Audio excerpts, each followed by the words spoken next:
Yes, sir.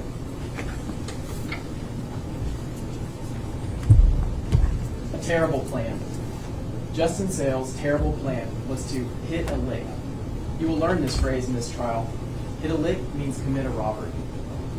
Almost 6 years ago, on June 25th, 2019, Doris Puleio and Trudy Getz were in their home at 210 Bob White Road in Amherst County, Virginia. It's late. It's a few minutes before midnight. They are alone. Trudy's husband is out of town. Doris, age 92, is already in bed, and Trudy, age 73, is sitting in the living room on the couch watching television. It was a normal, routine night. It's late, so it's dark outside. Trudy will testify that she did not see or hear anything outside until 6 shots were fired rapidly into the living room from outside the outside window, striking her multiple times. 2 more shots are fired into the bedroom, striking and killing Doris. The shooter leaves without ever entering the home. Trudy, heroically, manages to compose herself. She composes herself enough to call 911, and law enforcement and emergency medical personnel race to her home at 210 Bob White Road in Amherst, Virginia. Tragically, Doris Puleio died at the scene. But miraculously, Trudy survived and will testify as a witness in this case against her attacker, Justin J. Sales. One life ended, another life forever changed. We will walk you through the evidence over the next few days and show you the defendant's terrible plan that brought us all here today. Justin Sales' terrible plan was to rob Trudy and Doris, and in his attempt to commit that robbery, he murdered Doris, and he shot and badly wounded Trudy. We will show that this was planned and carried out by Justin Sales. Again, this was a terrible plan. Let's walk through the evidence you will hear this week. Justin Sales and Dakota Cash are friends. They've been friends for years. They both like to shoot guns. They each had one. Justin had a Draco. This is like a AK-47, but shortened from rifle length more to, it's a more pistol, like a bigger pistol size, and it shoots more of a rifle round than a handgun round. We'll show you what a Draco is. Dakota Cash, he has a Glock 40 caliber with a green laser light attached. Before this murder on June 25th, 2019, Justin, the defendant, asked Dakota to trade guns because he wants to hit a lick. Again, hit a lick means robbery, and he thought that the Glock would be a better option for what he had in mind. Again, Dakota will explain what hit a lick means, and that means to commit a robbery. This was the start of Justin Sales' terrible plan. We will show that on June 24th, 2019, at 11:10 p.m., GPS from Facebook places Justin Sales at the home of Doris and Trudy. You will hear that GPS is accurate to a matter of just a few feet. You will also hear that you don't end up at the house on 210 Bob White Road by accident. The home sits over 200 feet off of the roadway, down a long driveway. This was Justin checking it out before he attempts the robbery the next night. You also hear that Trudy does not know Justin, and so Justin had no reason and no permission to be there. Justin Sales was working on his terrible plan. We will show you that Justin comes back the very next night, on June 25, 2019, and he shoots Trudy and Doris. You will hear from Trudy. You will hear her 911 call. You will see Officer Ryan Watt's body camera footage from when he first arrives on the scene. Next, you'll hear about the start of the investigation. You will hear from Captain Clay Thompson with the Amherst County Sheriff's Office. You will hear how he is the forensic expert and how he processed the crime scene. You'll hear about the 8 shell casings that he collected and the photos he took at the scene. Those will be shown to you. You will hear how the investigation progressed from no leads to Justin Sales. Why did we start with no leads? Because who would shoot 92 and 73-year-old women? The neighborhood was thoroughly canvassed. Family leads were followed up on. This included that Trudy's son-in-law was a detective at Lynchburg Police Department.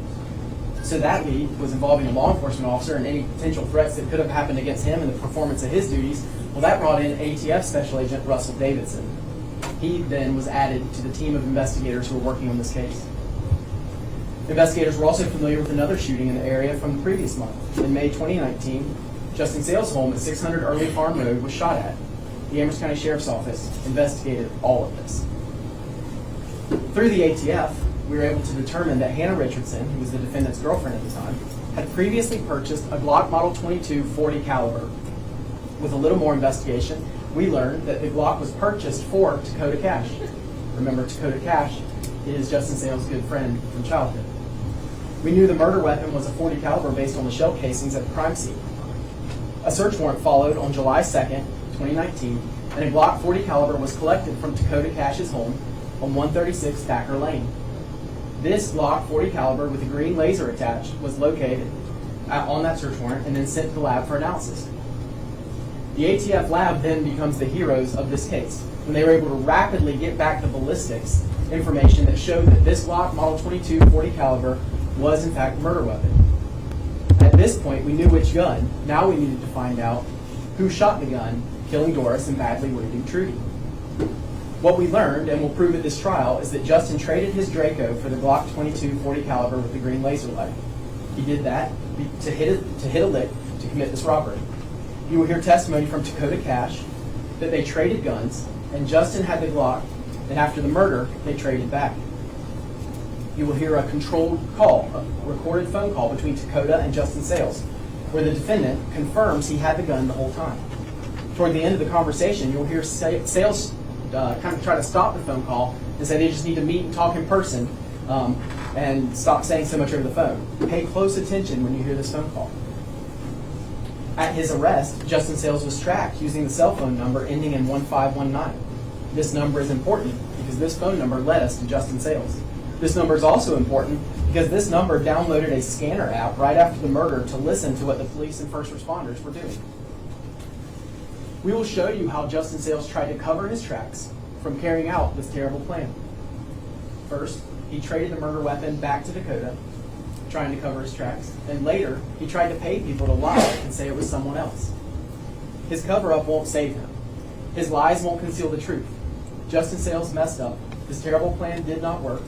In his terrible plan, there would have been a successful robbery rather than only an attempt that was thwarted. The GPS from Facebook shows him at 210 Bob White Road when Trudy and Doris were shot. He messed up. He then had the 1519 phone number with him, which allowed law enforcement to track and arrest him on July the 10th of 2019. But primarily, this case just comes down to a few simple things. Number one, Justin Sales traded guns with Dakota Cash to hit a lick.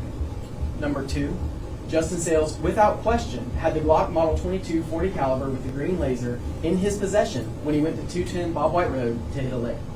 Number three, the Glock Model 22 .40 caliber with the green laser, without question, is the murder weapon. And number four, Justin Sales had no reason to ever go to Trudy and Doris' house, yet he was there the night before the murder at 11:10 p.m. He was there the night of the murder, the very next night, at 11:22 p.m., according to GPS. The next GPS hit is at 11:42 p.m. when he's back at his house at 600 Early Farm Road. That is a 3-minute drive.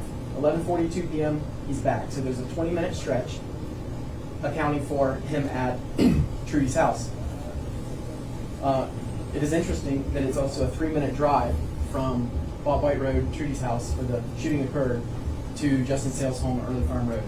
And Trudy called 911 at 11:39 p.m. We will show you the details, we will show you the weapon, we will show you the timing, and at the end of the trial, you'll know that we have shown you the murder, and we will ask you at that time to find Justin Sales guilty of all charges. Thank you.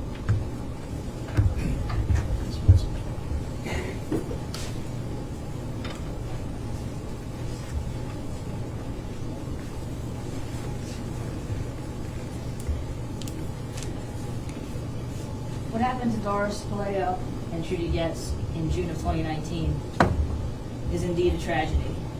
And it's the type of tragedy that does call out for justice. But an important part of seeking justice is making sure that it's the right person who is held accountable. Not just some person, but the correct person. The Commonwealth has charged my client, Mr. Sales, with these crimes. And as jurors, it's going to be your job to make sure that the Commonwealth proves beyond a reasonable doubt that the Commonwealth has singled out the correct person. As you may recall from, I guess it was back on Wednesday when we were doing voir dire, there were a lot of questions asked to you about circumstantial evidence. And that's because circumstantial evidence is going to be pretty much the only kind of evidence that you hear from the Commonwealth in this case. There's no eyewitnesses to this crime. There are no fingerprints left at the scene. You're not going to hear anything about DNA from Mr. Sales being left at the scene. In fact, what you are going to hear is that DNA recovered from shell casings at the scene point to 2 other individuals. And I'll get back to that.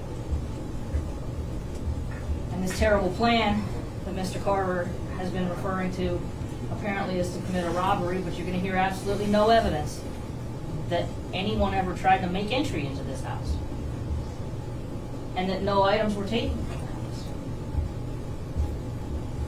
During voir dire, Mr. Carver made some correct statements about the fact that circumstantial evidence can be relied on. You're going to get a whole lot of instructions at the end of this case, but I expect one of them will be that in order to rely on circumstantial evidence, every reasonable theory of innocence must be ruled out. The Commonwealth bears the burden in our jurisprudence system. It is their burden to rule out all reasonable theories of innocence. And I submit to you that as you listen to the evidence over the course of the next few days, you will conclude that they have failed to do so. Certainly when a case is based on circumstantial evidence, you'd expect that the preservation of that evidence and the documentation of it is extremely important. But as the Commonwealth moves through their evidence of what they termed as a terrible plan, I expect that you're going to hear that there was a lot of police work, but some of it was very terrible police work. I expect that you're going to hear a shocking lack of protocol being followed and a shocking lack of attention to detail from law enforcement, particularly from the Amherst County Sheriff's Office. First and foremost, amongst the folks that I think you're going to hear those shocking failures from is Robbie Oliver. He's going to be testifying, I would expect, today. He was the lead investigator on this case back in 2019. And you'll notice I'm not referring to him as captain or investigator, and that's because you're going to hear that he lost those titles back in 2022 when he was terminated from the Sheriff's Department. But for a full 2 years, he was the lead investigator on this case. He's going to be here testifying against trial, but I expect that you're going to hear that during those 2 years when he was leading this investigation, he wrote a total of 0 police reports. 0. And although he was ultimately responsible for this investigation during those 2 years, while he's testifying, I expect that you're going to hear him take 0 responsibility for any gaps or holes or lack of documentation that is pointed out. One of the pieces of evidence that's going to be a focus in this case, obviously Mr. Carver brought it up, is the .40 caliber Glock firearm. Commonwealth contends that this is the murder weapon. You're going to hear that it was found at the home of Dakota Cash, but you will hear nothing about how that firearm makes its way from the floor at Dakota Cash's home when law enforcement discover it until it's getting packaged and sent off from the sheriff's office to be analyzed by ATF laboratories. A total gap. You're not going to hear how the gun was collected.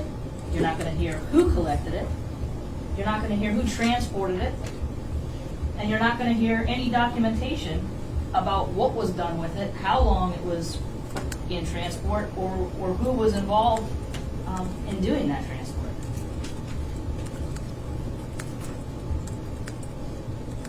You're going to hear from several people testify they absolutely are not the person responsible for collecting it or transporting it, one of those being Robbie Oliver, who I've already discussed.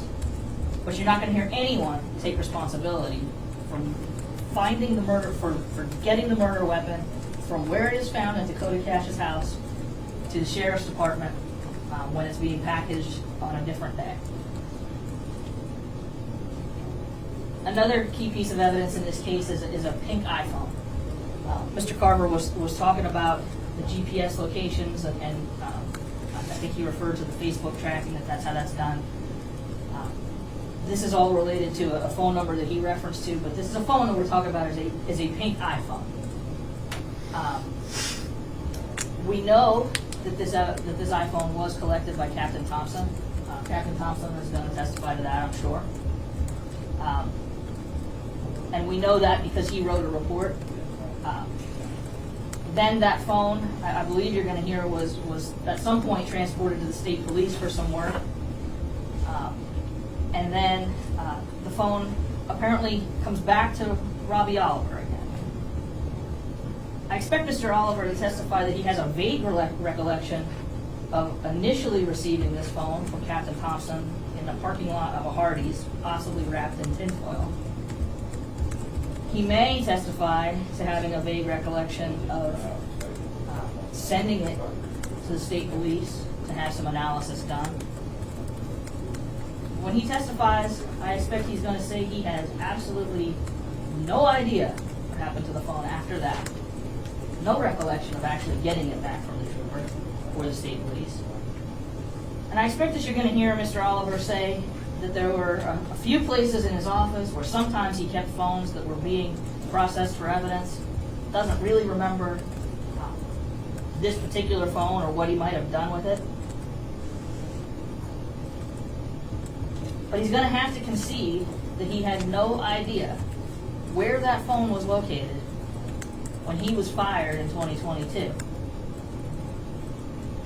A little bit later on, Christopher Persons takes over this investigation. And when Christopher Persons takes over the investigation, I think he's going to testify. He tried to kind of go back through and redocument where all the evidence was and kind of get a fresh start. And I think he's going to testify that that phone was nowhere to be found. Not only does Robbie Oliver not know where it is, but he and the other members of the sheriff's office searched for it high and low, and it is not found. And it's not known where it is today. As far as the analysis of the phone that Mr. Lyle was discussing, I expect you're going to hear Christopher Persons talk about how all of that was a result of work that was done in 2019. And yet, it wasn't, I believe, until 2023, when Christopher Persons takes over the case, that any of this is actually looked at, documented in any way that's useful, or actually linked directly to Mr. Sales. Keep in mind, at that point, there'd been a change in administration, and Mr. Sales had already been narrowed down as the suspect and arrested previously for it. By the time Christopher Persons discovers evidence that supposedly should have been available to law enforcement in 2019. Despite all the sloppiness I've been harping on, the Commonwealth, I expect, is going to be able to prove several things, beyond a reasonable doubt. I think they will certainly be able to prove that Ms. Puleio was killed by a gunshot wound. They're going to be able to prove that Ms. Getz was also shot in her home. They will be able to prove that the basic location outside of the house where the shooter would have been standing. And getting a little bit more specific, I expect that the Commonwealth will be able to prove that they do have the murder weapon, that it is this .40 caliber Glock that we've been discussing. I expect that they'll be able to prove that my client did have access to that weapon. But when it comes time to rule out all theories of innocence, all reasonable theories of innocence, I think that you're going to hear from this witness stand that Mr. Sales was far from the only person who had access to that .40 caliber Glock during the time frame of the killing. You're going to hear that that firearm was purchased by Hannah Richardson. You're going to hear that, despite the fact that Hannah purchased it, Dakota Cash was the owner of that firearm. You're going to hear that it's actually found at his house. And I'm fully expecting that Dakota Cash is going to come in here from his jail cell and say that he traded it with Mr. Sales at the time of the offense, and it's all Mr. Sales. But even if you believe Dakota Cash's story, that he had this trade going on with Mr. Sales, I think you're still going to find that Mr. Sales was not the only person who had access to the firearm during that time period. Mr. Sales lived on Early Farm Road, and evidence is going to show that not only did Mr. Sales live there, but Hannah Richardson, the person who actually purchased the firearm in the first place, lived in that residence. And you're also going to hear that my client, his mother, Christy Sales, she also lived in that residence. So at least two other people, even if you are going to believe Dakota Cash's story, you're going to hear that at least two other people had similar access to the firearm at the relevant point in time. Another pivotal piece of the evidence, like I said, is going to be this pink iPhone. And again, I fully expect that the Commonwealth is going to be able to prove that iPhone was very close to the house at the time of the shooting. I expect the Commonwealth is going to be able to prove certainly that my client had access to that phone. And while my client had access to the phone, I think you're also going to hear that that phone actually belonged to his mother, Christy Sales. And it may seem like a random assortment of characters I'm kind of throwing out there to you, but a random assortment kind of comes together when no legitimate motive is going to be offered by the Commonwealth. They keep saying this terrible plan and this robbery, but as I stated, they're going to offer no evidence whatsoever that anyone ever entered the house, that anyone ever tried to enter the house, that anything was taken from inside or outside of the house. And so when you're left with a situation like that, the range of suspects becomes rather broad.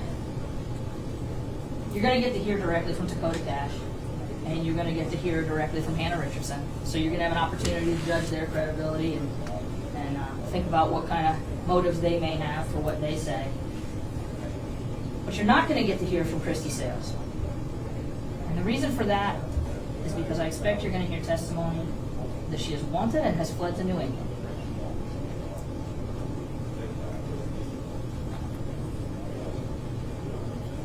Ironically, the only hard and fast scientific evidence, physical evidence, I think that you're going to hear in this case, most likely going to come from the defense, from Mr. DeBruin and myself. Captain Thompson is going to testify that there were 8 shell casings located on the scene that night.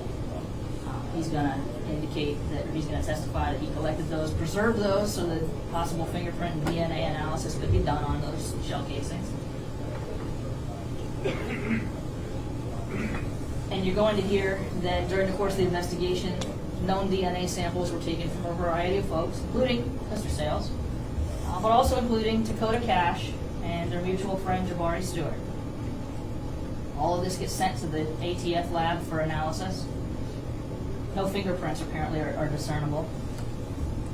But Lynette Albrecht, the ATF forensic scientist that's going to testify in this trial, is going to say that she developed DNA profiles from all these samples and was able to develop useful DNA samples, useful DNA profiles from several of the shell casings.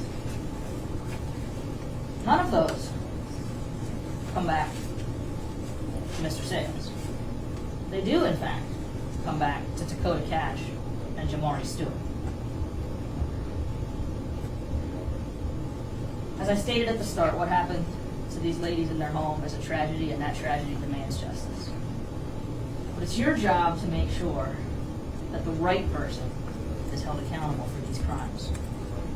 And I submit that at the end of this trial, due to sloppy work by law enforcement, due to the passage of time, and due to holes in the circumstantial evidence, that you will find that the Commonwealth failed to meet their burden, and we will be asking you to find Mr. Sales not guilty.